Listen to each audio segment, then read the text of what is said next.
warahmatullahi wabarakatuh. Salam sejahtera bagi kita semua.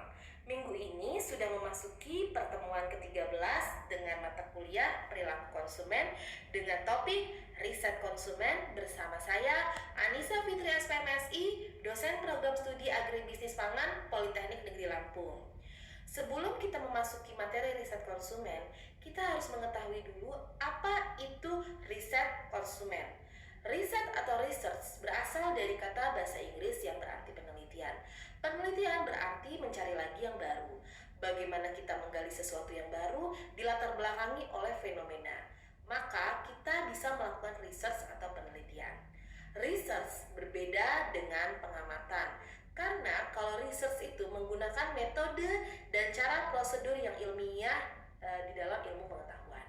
Berikut ini merupakan elemen kompetensi untuk minggu ini, yaitu menyusun perencanaan riset konsumen dan riset pasar.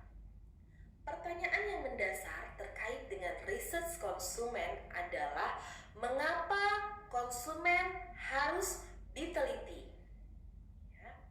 Perilaku konsumen merupakan bagian dari manajemen pemasaran yang berhubungan dengan manusia sebagai pasar sasarannya. Riset perilaku konsumen merupakan bagian dari riset pemasaran. Prinsip pemasaran menyatakan bahwa pencapaian tujuan pemasaran tergantung pada seberapa besar perusahaan memahami kebutuhan dan keinginan konsumen dan memenuhi secara lebih efektif dan efisien dibandingkan dengan pesaingnya.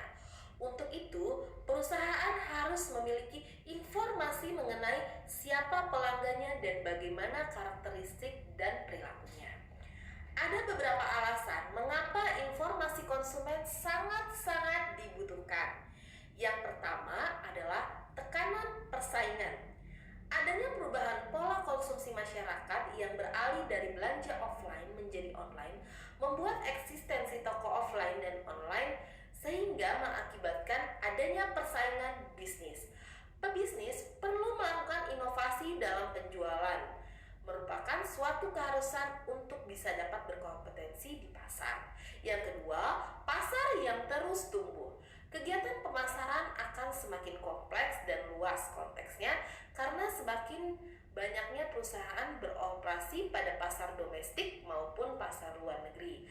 Hal tersebut dapat dilihat dari harga jagung impor lebih murah daripada jagung lokal. Kemudian, harga sebuah kesalahan. Meluncurkan produk baru itu membutuhkan biaya yang sangat tinggi. Selain mempertaruhkan reputasi perusahaan, kegagalan produk baru dapat menimbulkan bencana bagi perusahaan, sehingga riset konsumen itu sangat penting. Yang keempat adalah harapan konsumen yang terus meningkat. Kebutuhan dan keinginan konsumen itu semakin berubah dan semakin spesifik.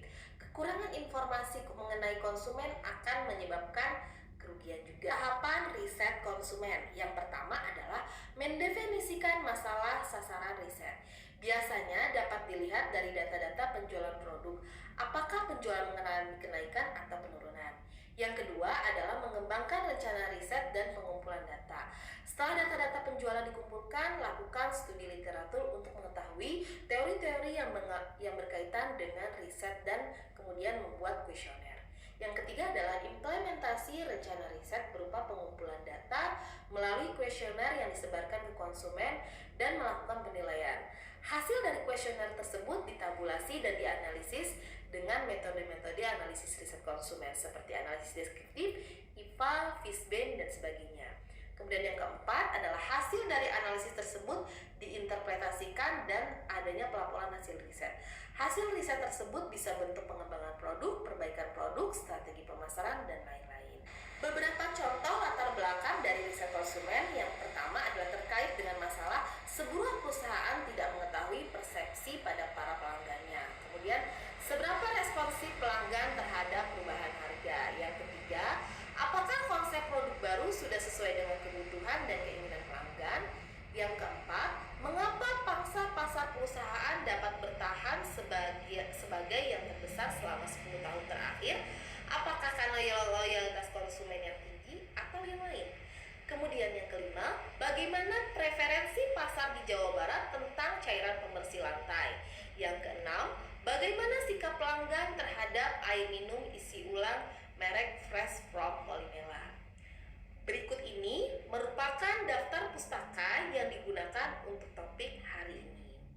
Semoga materi kali ini bermanfaat untuk kita semua. Tetap semangat belajar dan semoga sukses. Wassalamualaikum warahmatullahi wabarakatuh.